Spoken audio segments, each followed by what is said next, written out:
To begin the study, a population of animals was selected which Pottenger aptly dubbed run-of-the-pen cats. He was not interested in physical perfection.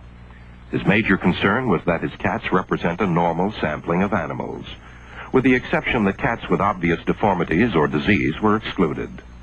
A basic diet was designed consisting of raw meat, viscera, bones, a small amount of raw milk, and cod liver oil. Each day, this basic diet accounted for 1/3 of the total dietary intake of the animals. The remaining 2/3 of the diet was the dimension of experimental manipulation. One group of cats received raw meat or cooked meat along with the basic diet. The other group of cats were given raw milk, pasteurized milk, evaporated milk, or sweetened condensed milk. Each cat's daily diet then consisted of 1/3 of the basic diet, plus 2/3 of the prepared food which was under study. And once assigned to a specific group, the animal's diet was held constant. Although there were two different studies, one focusing on milk and the other on meat, the results of both studies were nearly identical. Over the next 10-year period, Pottenger observed and recorded numerous physiological changes in the experimental animals and their offspring. First, you will observe the raw milk animals. They move about the pen with a great deal of agility and coordination.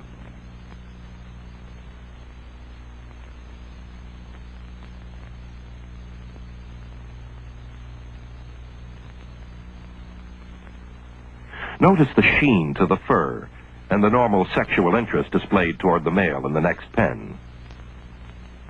As would be expected, they land on their feet when thrown in the air. The pasteurized milk-fed cats, shown here, move about the pen in a manner quite different from the raw milk cats. The cat in the foreground actually developed arthritis during the experiment. They are lethargic, much like animals in a zoo.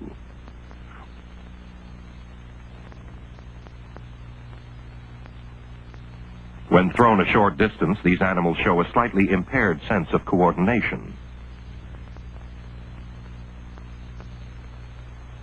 Dental deterioration was also common.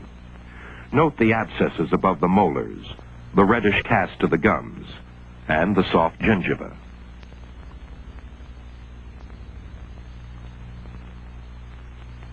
With evaporated milk, there was even greater deterioration. When the study was begun, this cat was better developed than any animal shown thus far. The sweetened condensed milk-fed cats not only had their milk heat processed, but there was the addition of sugar. They are nervous animals. Again, there is marked deterioration in coordination and dental abnormalities. Notice particularly the abscesses and the purple tone to the membrane of the mouth.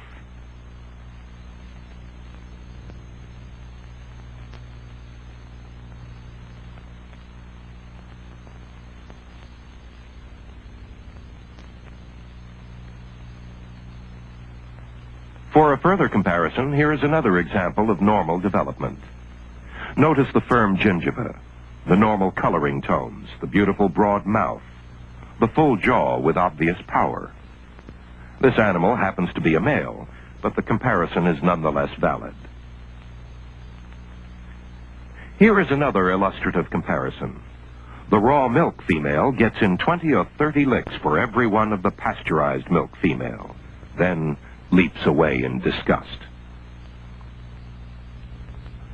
These were all first-generation animals, born of theoretically healthy parents, and who themselves were healthy at the beginning of the study. Disturbing as these observations might be, the impaired balance, the lack of energy, the dental deterioration, some of the most significant findings emerged as Pottenger extended his study down to the second and third generations. Almost immediately, Pottenger noticed that animals fed the raw meat diet for 2 generations appeared larger than the same generation of cooked meat cats. At 16 weeks, This second-generation raw meat cat weighs 2,000 grams, while the second-generation cooked meat animal only comes up to 1,600 grams. Nutritional studies often look at skeletal development as a rather vital index of dietary sufficiency. This is a raw meat animal with a full, round face. A later examination showed a firmly developed zygomatic arch. The frontal sinuses were complete, and calcium content of the bones throughout the body ranged from 12 to 17% by weight. The skulls of adult cats with a long ancestry of raw food diets are surprisingly constant. Here we find the development of a second-generation cooked meat animal. The head has begun to flatten and is actually smaller than the comparable raw meat cat. The skull shows the major reasons for this change. The zygomatic arch is not completed. The nasal development is somewhat irregular, and the calcium content has fallen to 10%. Third-generation cooked meat animals show the most remarkable skeletal change. The skull is considerably smaller. It is flat with pointed features. The skull shows a poorly developed zygomatic arch. The bones are paper-thin and soft like sponge rubber. The frontal sinuses had developed in a peculiar fashion, and the calcium content of the bones had fallen to a low 3% by weight. Activity level is another index of interest. In this pen, there is an obvious difference in activity level between the raw meat animals and the cooked meat animals. One of these cooked meat kittens actually had a broken back resulting from a failure in development. Moving into the third generation of experimental animals, the degeneration was even more pronounced. The smaller animal is a cooked meat kitten and is actually the oldest of the three. The kitten on the left is a second-generation raw meat cat, and the one on the right is a second-generation cooked meat cat. Here is a second-generation cooked meat mother with her third-generation offspring. She has a male body configuration. Her offspring developed nasal and ocular allergies. From this same litter came an asthmatic kitten, purportedly the first to be reported in the research literature. Again, there is marked dental deterioration, abscesses, poor coloring, and gingival irritation. Pronounced exhaustion was a typical observation among the third generation of cooked meat kittens, as well as impaired coordination. This third-generation cooked meat kitten had over 24 fractures, resulting from a failure in development.